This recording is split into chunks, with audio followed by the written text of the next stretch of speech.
आइए एक्सरसाइज 3.7 में question number 7 का थर्ड पार्ट सॉल्व करते हैं। इस क्वेश्चन में हमें in pair of linear equations का सॉल्यूशन करना है। हम सॉल्यूशन किसी भी मेथड से कर सकते हैं। आइए इस क्वेश्चन का सॉल्यूशन करते हैं। क्वेश्चन में जो इक्वेशन दिए हुए हैं x upon a minus y upon b is equal to 0, इसे हम इक्वेशन फर्स्ट मान लेते हैं। दूसरा इक्वेशन है ax plus by is equal to a square plus b square, इसे हम इक्वेशन सेकेंड मान लेते हैं।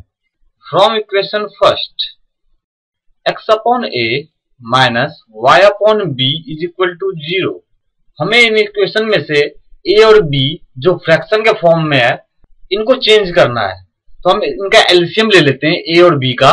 a b का एलसीएम ab होगा, a से कैंसिल, तो फर्स्ट टर्म होगा bx minus ay is equal to 0।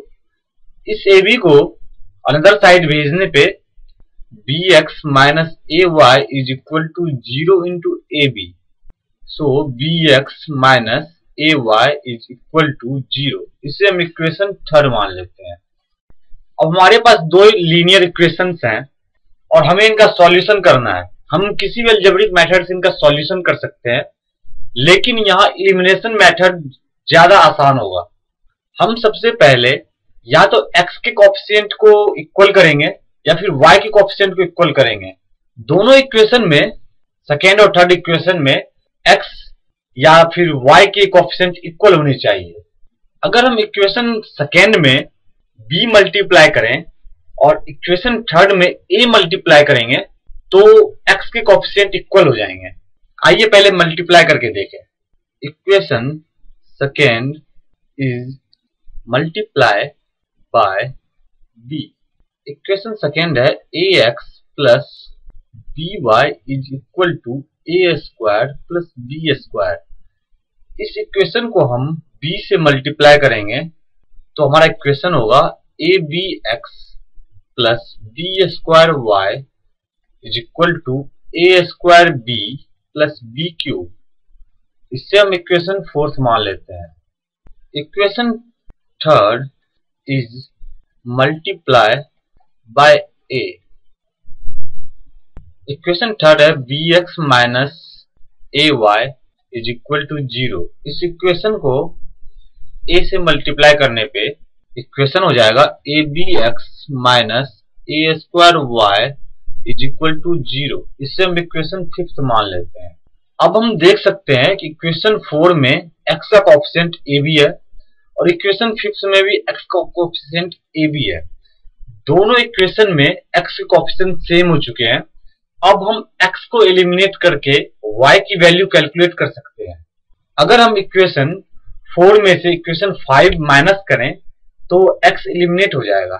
Equation 4 minus equation 5 we get, equation 4 है abx plus b square y is equal to a square b plus b cube, और equation fifth है abx minus a square y is equal to 0।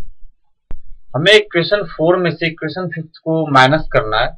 Minus करने पे sign change हो जाते हैं, तो यहाँ माइनस हो जाएगा, यहाँ प्लस, यहाँ तो 0 ही है, तो abx माइनस abx कैंसिल हो जाएगा। x का टर्म एलिमिनेट हो गया। अब हमारे पास सिर्फ अब y का टर्म है, plus b square y plus a square y is equal to a square b plus b cube. y common लेने पे a square plus b square, इधर b कॉमन लेने पे a square plus b square, y is equal to b upon a square plus b square divided by a square plus b square. a square plus b square और a square plus b square दोनों cancel हो जाएंगे। y is equal to b। Put this value of y in equation third, we get, अब हम x की value निकाल सकते हैं y की वैल्यू किसी भी इक्वेशन में पुट करके। यहां हम इक्वेशन थर्ड में पुट कर रहे हैं। इक्वेशन थर्ड जो है bx minus a y is equal to 0 है। bx minus a y is equal to 0। इस इक्वेशन में y is equal to b put करने पे bx minus a into b is equal to 0। bx is equal to ab को another side लाने पे sign change हो जाएगा। x is equal to ab upon b और b cancel, hence x is equal to a। Therefore x is equal to a and y is equal to b।